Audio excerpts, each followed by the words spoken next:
All right, ladies and gentlemen, extended Louis B. Free radio show, Brain Food from the Heartland today.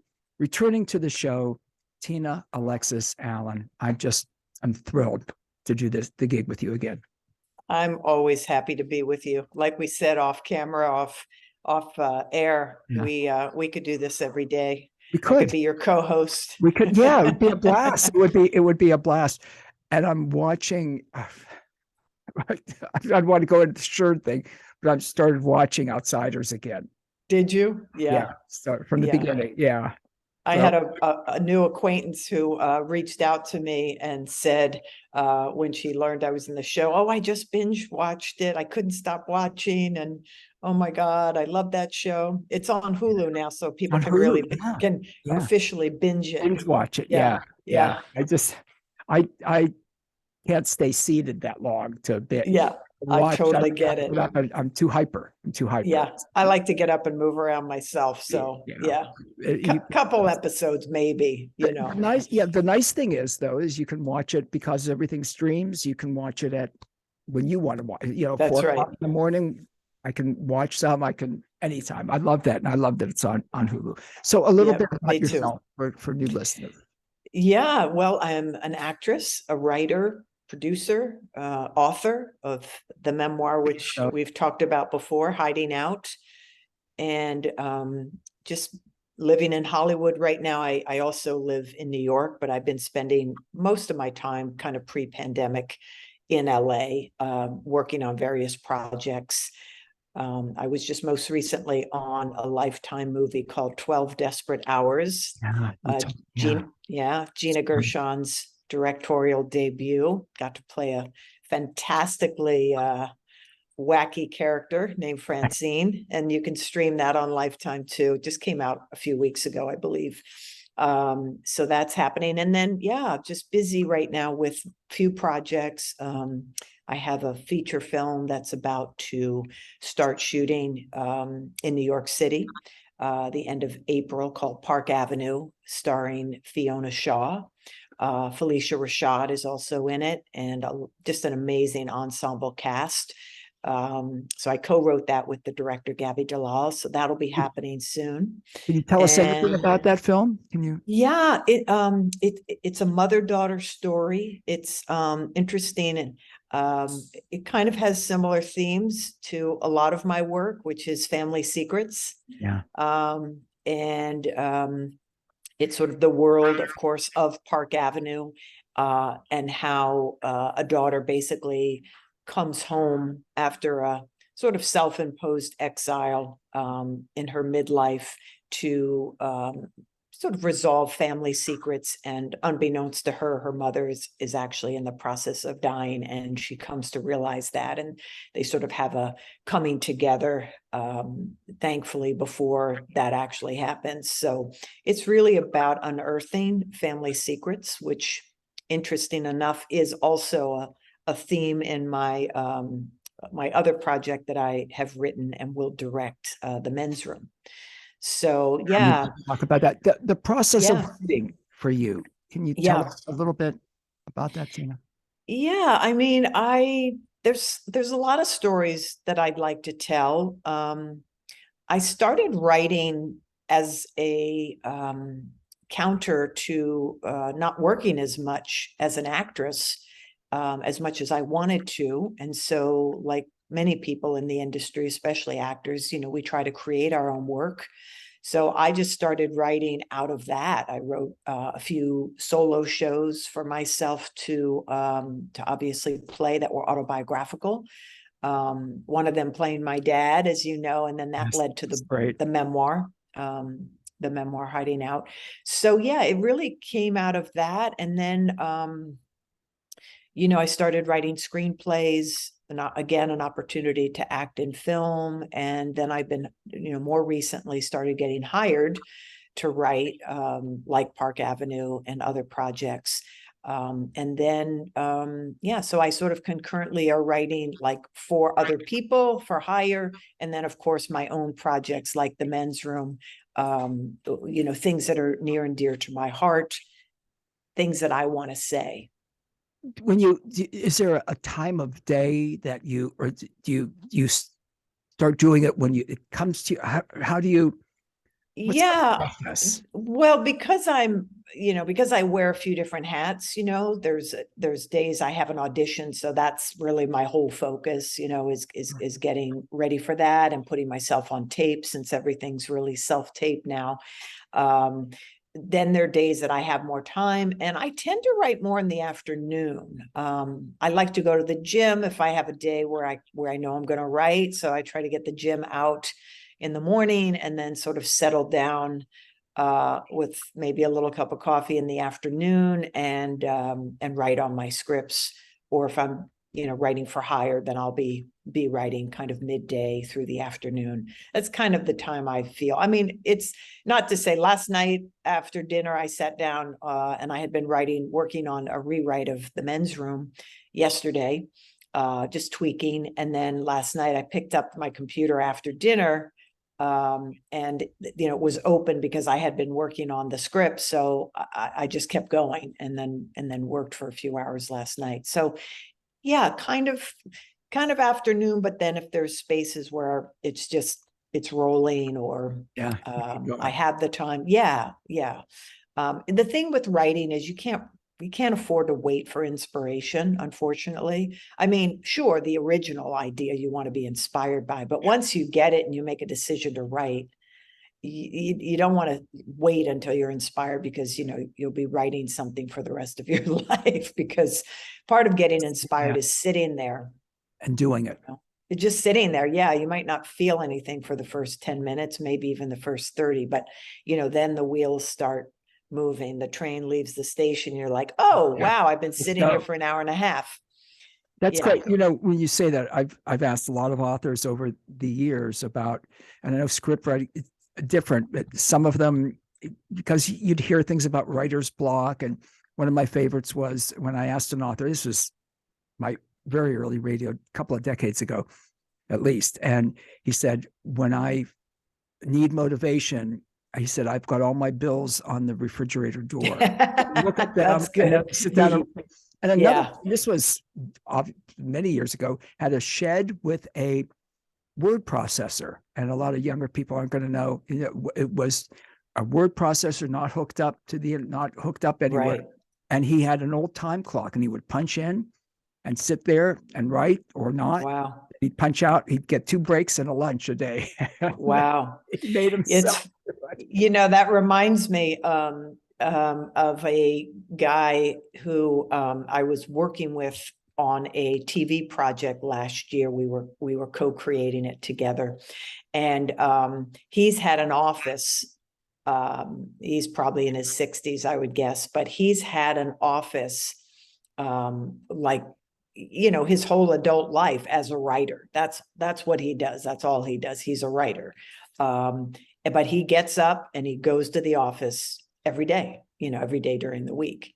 He just goes, whether he thinks there's something or not, or, he's always writing something, but he feels getting out of the house, going somewhere. And honestly, after getting a puppy 2 years ago, I could use an office myself.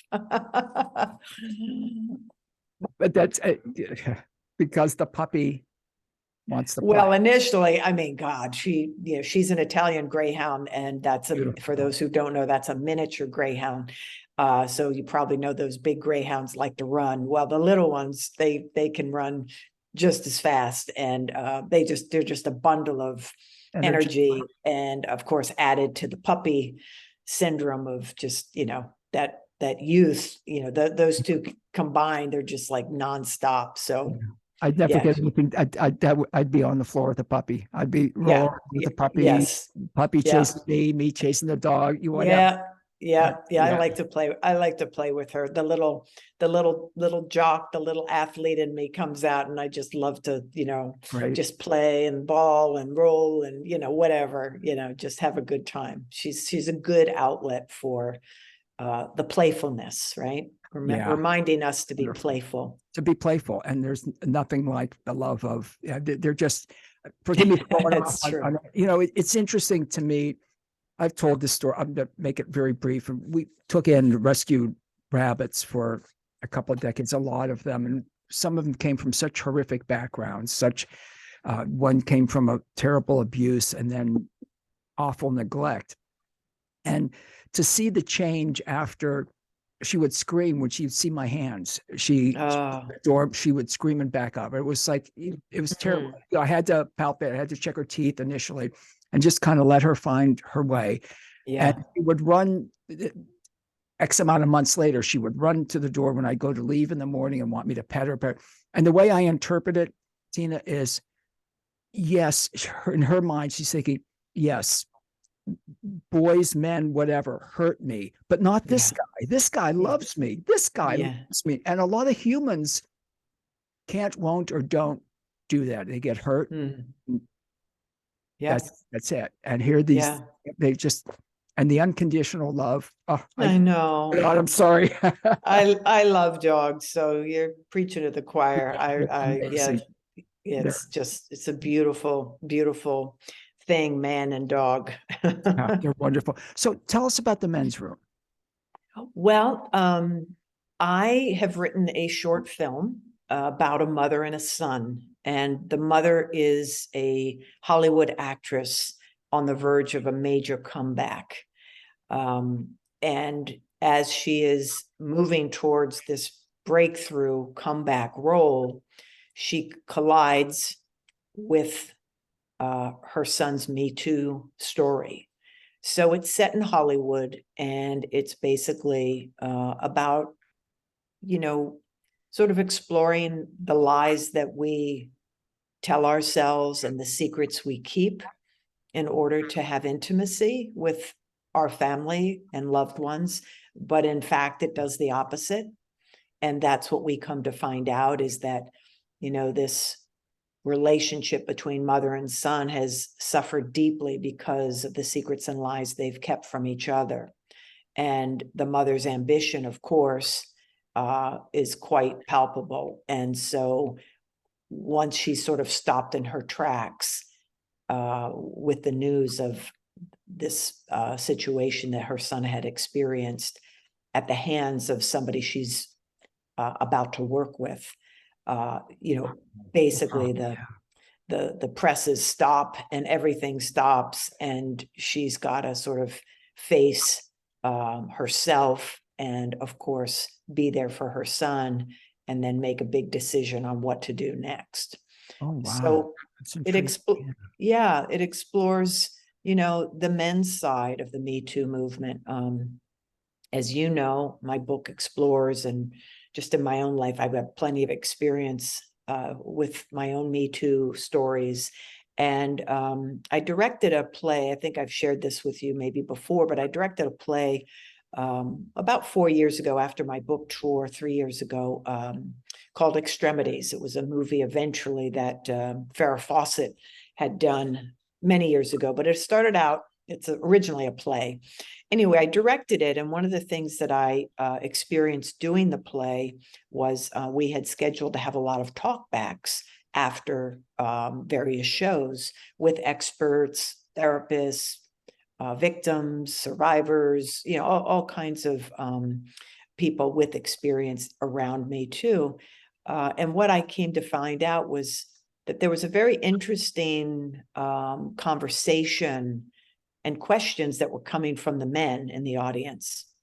And I guess over time just sort of thought, there's a real missing here with men's voices not really inside of the Me Too movement. And, initially for good reason. Women need to lead that and have needed to lead it. And it's really women primarily who have been the victims. So it makes perfect sense, the rhythm and the speed, the trajectory of the movement. But now we're at a place where we're starting to hear about some of the men's stories, Brendan Fraser, other actors a few who have come forward. So it's not only women, but what I feel is that when men, whether the men are straight or gay or asexual, bisexual, it doesn't matter. Many men are groomed. Many men have been inappropriately touched, abused, groomed by coaches, priests, teachers, go on and on. Directors, producers, people in the world with power. That's really the point. And where are those stories, and how could we be served as a culture if men felt they had the permission to be more forthright? And I think it takes a level of humility, just because of the pressure that society puts on men to be dominant and or strong at all costs. And I think that's changing. And so I was hoping, and am hoping, that a movie like this, it's fictional, but that a movie like this will do more than just go to film festivals and screen, hopefully on streaming platforms, but also be a tool that we can take to conferences or workshops or men's summits, that we could offer them to watch this and just open up potentially men's healing as well, and a conversation about that. That's interesting, and it certainly touches home with me. I was abused as a child, and yes, I know that. yeah, and I yes. just, and we talked about that, and Yeah. you just remind, there's something that I'm not going to belabor it now, but it's something I hadn't thought about one of the people that I told. I was at a conference, and years ago, obviously many decades ago. And I shared this with a buddy of mine that we would meet at these conferences. He wasn't from this area. And when I told the reaction, I shared it with him. I don't know why I shared that. I hadn't thought about this in forever, Tina. And it did not go well. I was stunned at his reaction. I was sharing with him about being abused as a child. Yeah. And he interpreted it somehow. I was coming like, should I sleep with my pants on? It's like, whoa. I mean, talk about backfired. This, Yeah. I'm thinking this guy's from out of town. I can share this with him, and he's not, and Sure. buddies. I mean, we did all kinds of stuff at these conferences. Yeah, the threat, right? The threat of that. Like, yeah. And I think, a lot of men in particular would and probably do feel threatened by those conversations. And I've learned something really fascinating by having some conversations with, in particular, some guys that are involved in something called the Mankind Project, which is a lovely name, isn't it? Mankind. Yeah, Mankind. It's basically a global initiative. You might be interested in looking it up as well as your listeners. It's basically a men's initiative.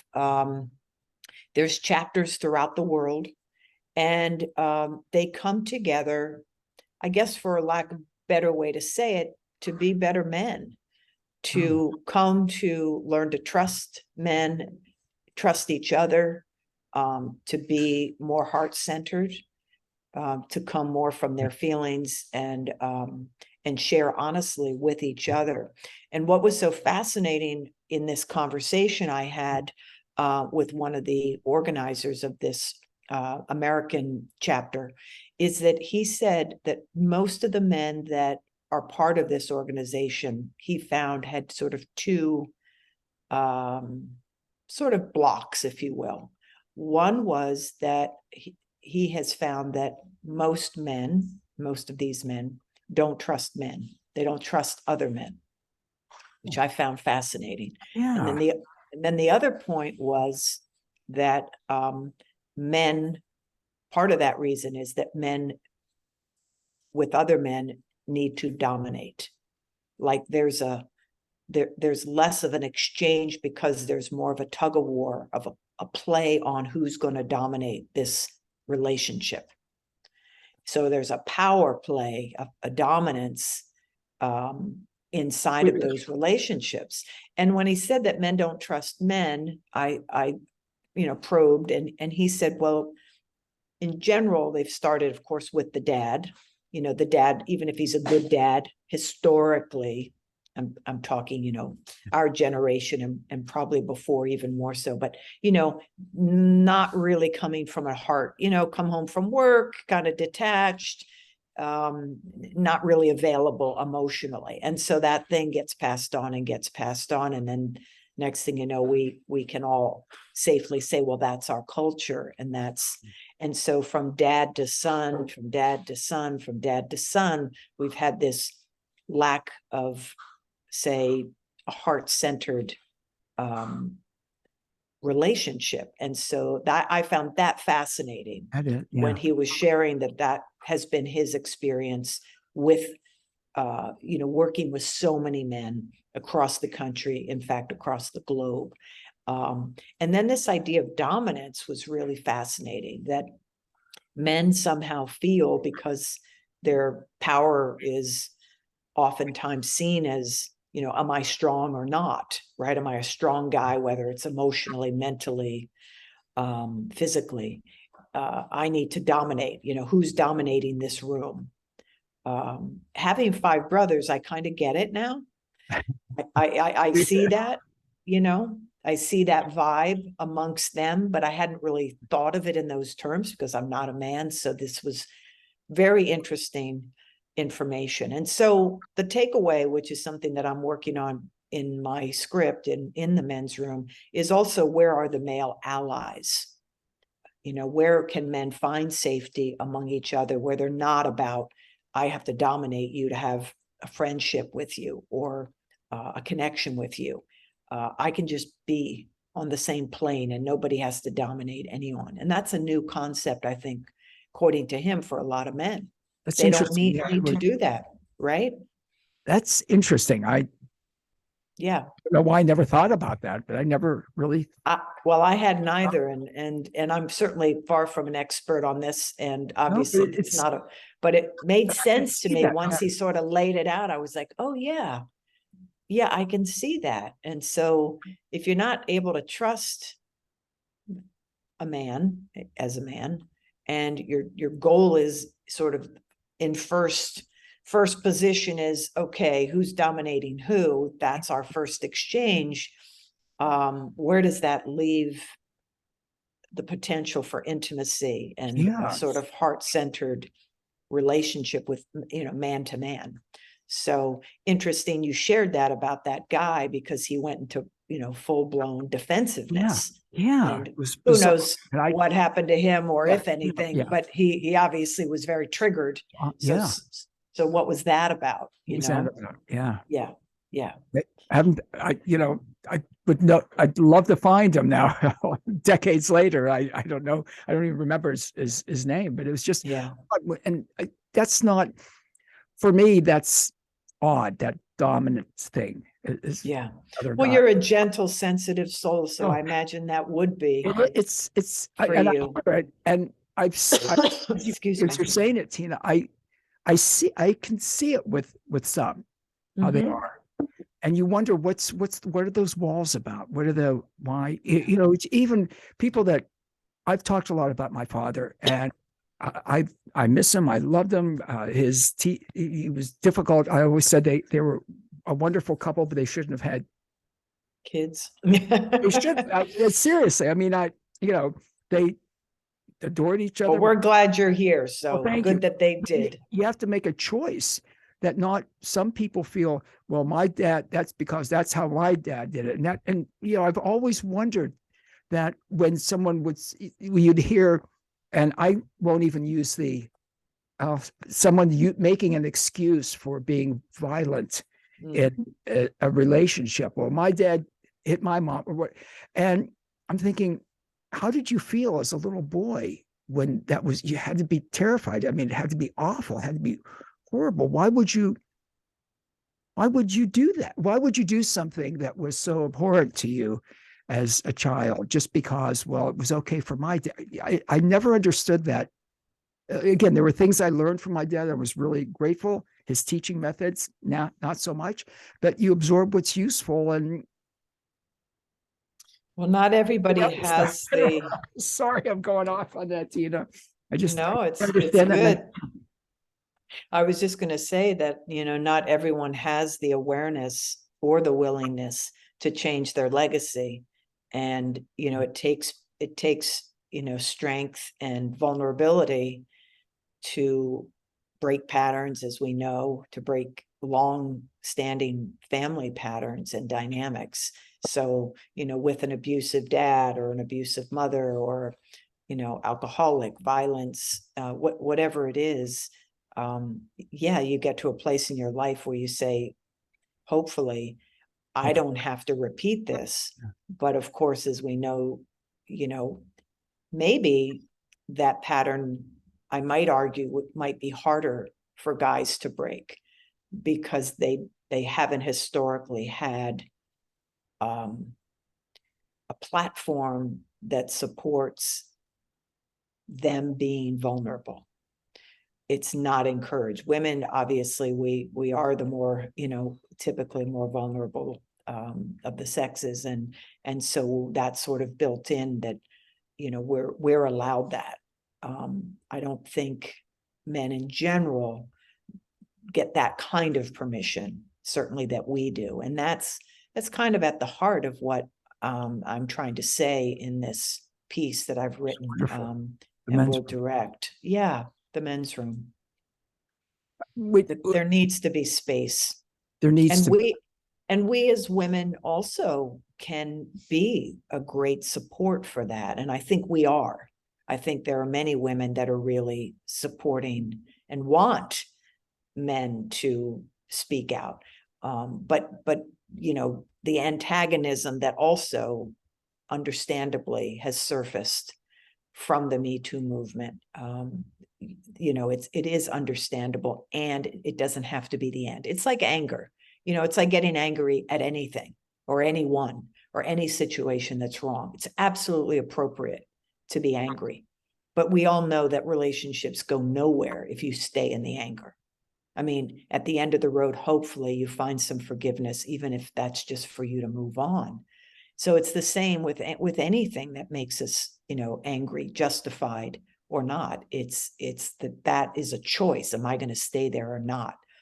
So maybe what's on the other side of that is finding forgiveness, and also realizing that we are not the only gender that's hurt by this. I think that's incredible that you're doing this project, because so important. By the way, I did look up I've got that Mankind project. I'm going to look into that. It's very, yes. Yeah. Yes, I've shared it with a few of my male friends, and I just interesting. So fascinated by it. Yeah, then they're sort of loosely consulting on the project, and have given me some really sound advice, just in terms of storytelling, and based on the dynamics that they've shared with me that I wouldn't know otherwise, as being a woman. So it just blows my mind, Tina Alexis Allen, that you're doing this, because you're so heart-centered, and it's such an important conversation.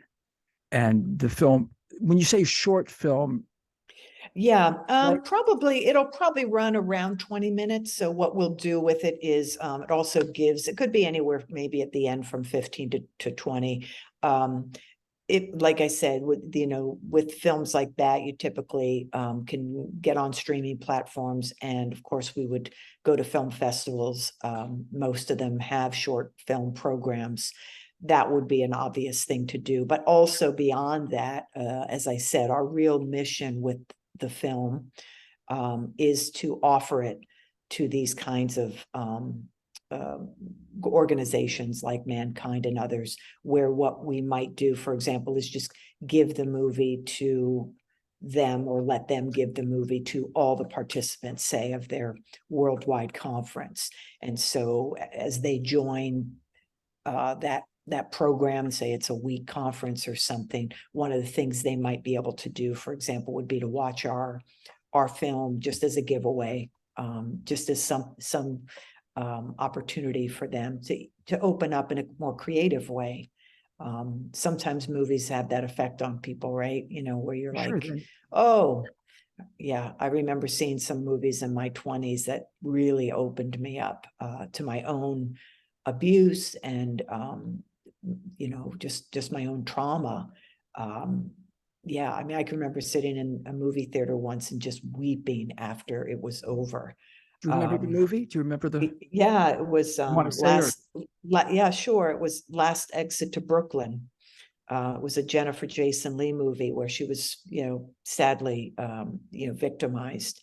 And I just remember sitting in the movie theater afterwards, and it just cracked me, it just cracked me open, which of course I needed, and was starting to deal with some of my own, history at that point. So, but I think, that's the power of movies. It's certainly to bring joy, but also sometimes to open us up in a way that needs opening to heal. And to give that perspective, and it'll touch things. And that happens with me all the time, seeing movies, and certain scenes that I want to see again because I want to feel that emotion again and explore it a little bit. And the Last Exit to Brooklyn. I'm not sure. And Doubt was an interesting film too. That was Meryl Streep. with help me. It was a John Patrick Shanley play that was on Broadway.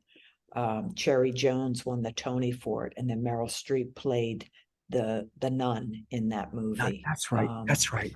And Viola Davis stole the movie with one scene. She was brilliant as the victims, the alleged victim's mother. Just, that scene forever will be embedded in my mind. And I'm sure anyone who saw that movie will never forget Viola Davis's, struggle as a mother and what to do. And there's a little bit of that in The Men's Room, in the sense of, the lead character that I'm actually going to play is the actress. And she, in this ambitious nature that she has, it's not that she knew what had happened, but at the same time, she wanted so much for her son to be, a self-actualized young man, that she thought sort of not passing him off, but that this male figure that she knew was kind of like a father figure. She wanted that for him, but he didn't want that. He's not into sports, and he wasn't interested in going to the Lakers game. And that's what I mean by sort of, Viola Davis has a little bit of that quality, in the sense that, first of all, they're African Americans, so getting him in that school was an achievement. And he's doing quite well in school, and she wants a future for her boy. So there's a real sort of like mix of like, do I want to open this can of worms? And is it better just left closed so that, my boy can get an education, in her case, and it doesn't get worse. I think people in general, a lot of people feel that if we just keep a lid on it. I know my parents came from that school of sweep it under the rug, and you'll forget about it. That's what they thought. And I think a lot of people in that generation thought that way. But it's not. We know now. We know better. Psychology has infiltrated all of us in a more expansive way, that I think we as a culture now know that generally doesn't work. Just burying shit. It percolates. I just, my line is always, you deal with it, whatever it is, or it will deal with you. Absolutely. So true. I love that you're doing this film, because it's some of the things I didn't even think about, like the dominance, the male. I guess I thought of that in previous generations, maybe, or whatever. Yeah. But when you're saying that about the project, the Mankind Project, and some of the things men, I don't know. But I know that mentality. I do know that. More you talked about it, that idea that they've got to be, and the pressure, in fairness, the pressure to think you've got to dominate in a friendship or a whatever. Can't you just be? I guess I can. I guess some can't, Tina. You're fundraising for this. Talk with us about the fundraising.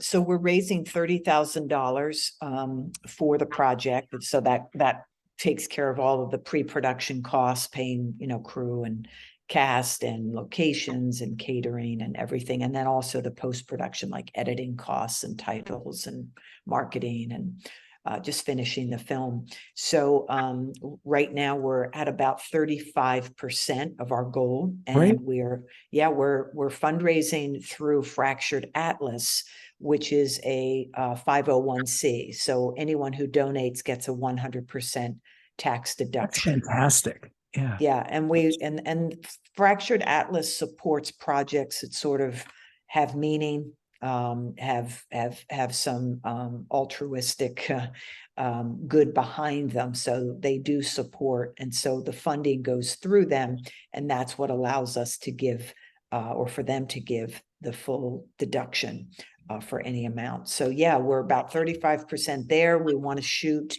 hopefully in June. So if anybody wants to donate, they can check out the men's room via Fractured Atlas. It's the men's room, a short film. And I've got those. it talks more about it. No, I was just going to say there's more information on their site about it. And also there's a short video where I talk a bit about the movie and such. So Yeah, and we've got those links up. People, easy to find, and you get more information there. And I love the fact that it's a tax deductible.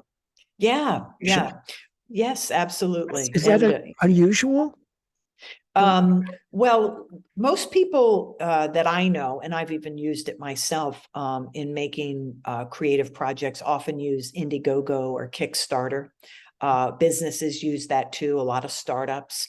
But Fractured Atlas, because they're a nonprofit, they have to screen your project to make sure that it fits their model of sort of giving back. And because this project has a big mission with it, we're not just, making a movie, which is fine to do that. But because what we want to do with it is much bigger and has a real mission behind it, they selected us. So it's not just anyone can go on there. They do need to approve your project. And anyway, so yes, They should. That's wonderful. Yeah, that's wonderful. So when would you anticipate it being done? If you So if we were to shoot, let's just say we're hoping for mid-June, I would say we'll need, through the summer to edit, and hopefully by fall we would be submitting and starting to move it out.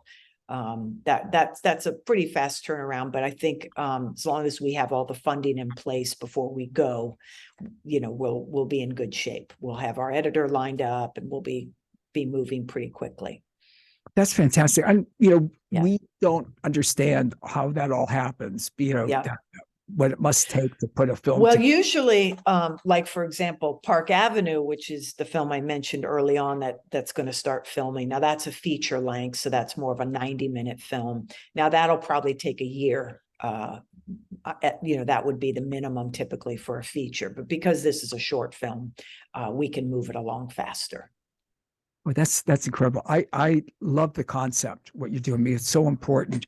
And as a man, obviously, it's very important. As a man who's experienced what I've experienced, important. And to get out there, and again, some people say it's overused, Me Too.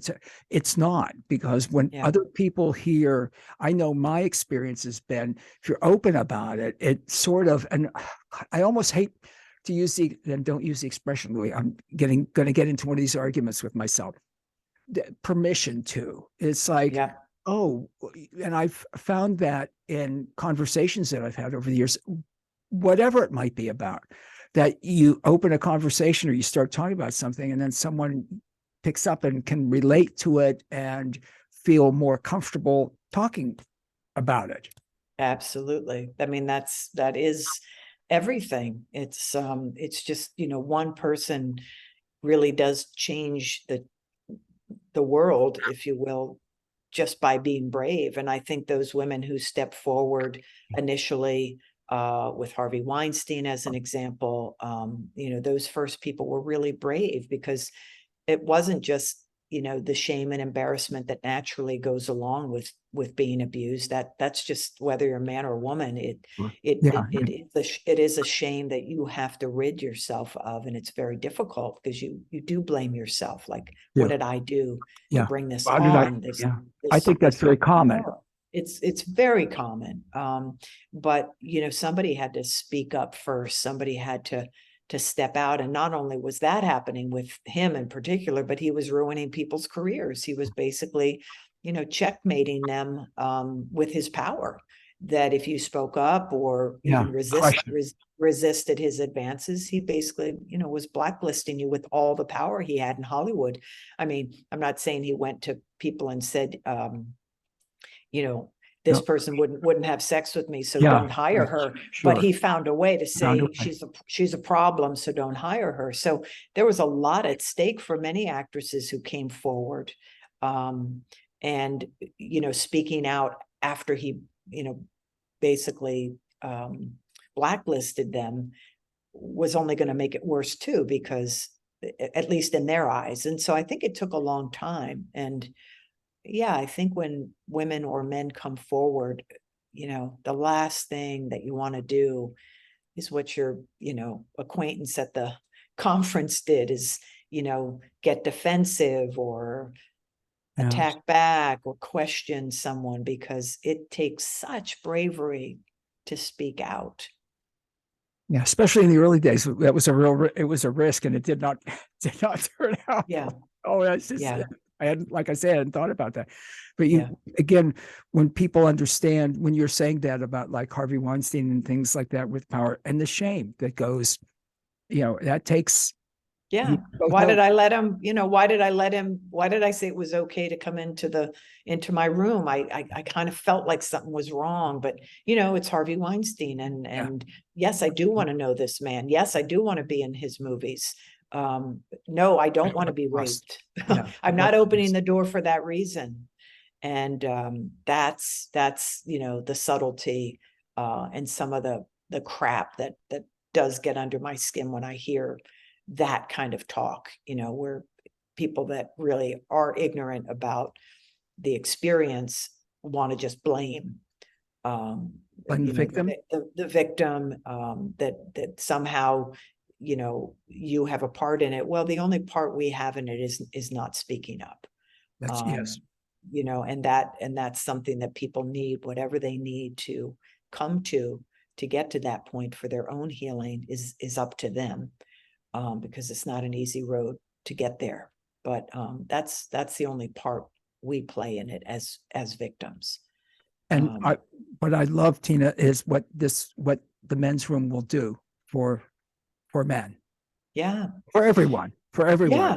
But it also encourage women to try to get guys to open up, which that's right. Is an easy thing, I'm sure, and others to understand. And to show that the way you've talked about it is going to be so vitally important. It's interesting because when we first communicated about it, I thought, wow, this is, there's so much regarding women, never enough for coming forward talking about it. And for men now, that's beautiful. You are such a beautiful human. Thank you, honey. You really are. This is wonderful. So people, we've got the links up. They can look for it, watch the short video of yours, and donate, please, if you can. Yes, you'll get an immediate receipt from Fractured Atlas. They'll give you a direct 100% deduction. So yes, it's a good cause. It's something that isn't done nearly enough. So I think it's time. You're doing it. Tell this story. Yeah, you're doing it. And I love that about you. I'm so grateful. Oh, thank you. For our relationship, but for who you are in the world and what you're doing, Tina Alexis Allen, honestly. And we'll catch up soon. You'll very much. I'll keep you posted with all of it. And once we get rolling on production, we'll definitely, I'll come back, and there's so much to say. Yeah. And the other project, and all the projects you're working on. Yeah. It's So what do you do in your very spare time? exciting. You say you like to go to the gym and play with the I dog. I do like to do that. I'm finally back playing basketball. You know, if you've read my book, Yeah, Hiding Out, you know that that was such a big part of my life. So I'm enjoying March Madness, having been a college basketball player myself. Been watching Maryland, and all the other teams, but yeah, enjoying that. But I had an injury back in September playing basketball. I play once a week, some full court pickup, and I got hurt, and I hadn't been, so I've been out of commission. I had a little tear, and I had to really do a lot of waiting. But anyway, I got back on the court last Friday, and that was a long wait, but it felt Great. so fun. So I'm hoping tomorrow to be back on the court, and yeah, that's a real fun thing. And when the weather is nice, which hasn't been very much of that in LA, I like to hike. I like to be outdoors a I like to lot. be outdoors. I like to, Some, yeah. I've always said there's something about being outdoors, and I exercise regularly, but to be out, to go outside and do it, especially to be in nature, to be in the park or whatever, there's something special about it. Certainly I'm getting if I'm doing physical activity, I'm going to get that exercise, the cardio and stuff, regardless of what I do, if I'm on the steps and the stairwell here or whatever. Yet there's something about for the head that just so true. Yeah. And and art galleries, of course, because Gina's an artist, and yes, Gina. And so going to art galleries is really fun. In fact, you should check out Gina's website. She just relaunched, revised it. It's GinaRaffaella.com. And she's got some really cool digital prints, a whole collection of, they're so fun. You're going to love them. You have to check it out. GinaRaffaella.com. And Tina PH Raffaella. Yeah. You're wonderful. Again, I'm glad with the basketball. I know nothing about March Madness. I know what's going on. I see it. Yes. I'm just Sweet 16 this weekend. And that means? Sweet 16 means that the last 16 teams in the country are playing. So there'll be, after the Sweet 16, then it'll go down to 8. For obvious reasons, and it'll be they call it the Elite 8, then the Final 4 after that weekend, and then the national championship. So your favorite? Do you have a?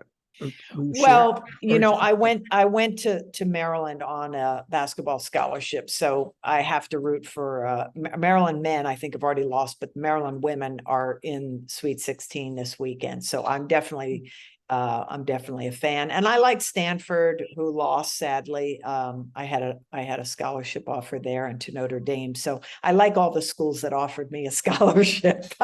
Well, obviously, again, and as a man, since we were talking about this, if I can keep you another minute or two. For me, I've never been into professional sports. I played rugby. I mean, I like physical activity. I played locally on a rugby team. When I was at university many years ago, had a blast. But the professional sports I've just never been into, and I learned as a man many years ago how to fit in. So I go into a bar, and all I had to, and again, I'm halfway between Pittsburgh and Cleveland. Where you go in and you say, "How about those Browns?" Cleveland. That's right. And then how about those Steelers? All you had to say is that, and they'd say, "Oh, that was." Thumbs up. There. I can't believe it. And then you could fit in. You could, I couldn't believe that. Or they're great. Yes, I couldn't believe, How about those?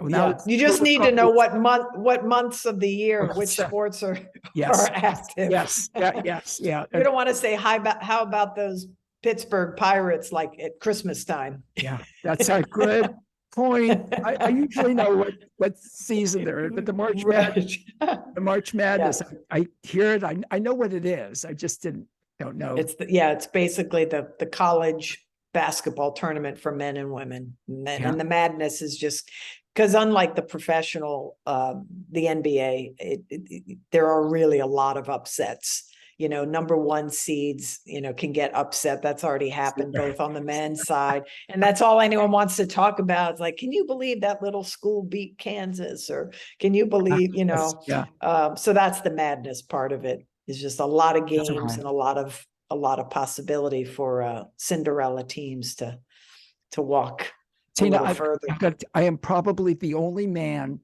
that I actually many, many years ago won a trip to the Super Bowl. You didn't go? I went on the trip. Well, you had a choice of a few. I was looking for motorcycle parts or whatever, and it filled out something. And I don't want to tell you the long story.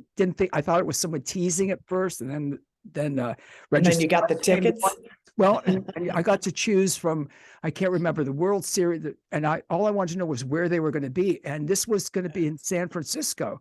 So I thought, oh, God, and they gave you a car rental, money, hotel. Wow. And I did not go to the game. And guys that I knew like flipped. So you had Super Bowl tickets. And you didn't go. And you sold the tickets, and I didn't. I just sold them for face value, whatever. I had a blast though. I mean, it was San Francisco, and San Francisco is one of the teams playing. So oh my, that's kind of the run of the city, because everybody's either, well, oh God, I'm sorry, I'm going on and on, but that's fun. That's a good story. And you didn't go to the Super Bowl. Absolutely not. I did not. Wow. I'm that guy. That's Tina, all right. I love you very much. I love you too, Louis. Thank you so much about this project. Both projects, certainly. Yeah, thank you. Thank you. And thank you to your listeners too. They're lucky to have you. Lucky to have you. Thanks. Yeah. All right, honey. Love you. Love you too. I'll talk to you soon. Soon. Okay. Folks, if you donate, please do. Again, we've got the links up.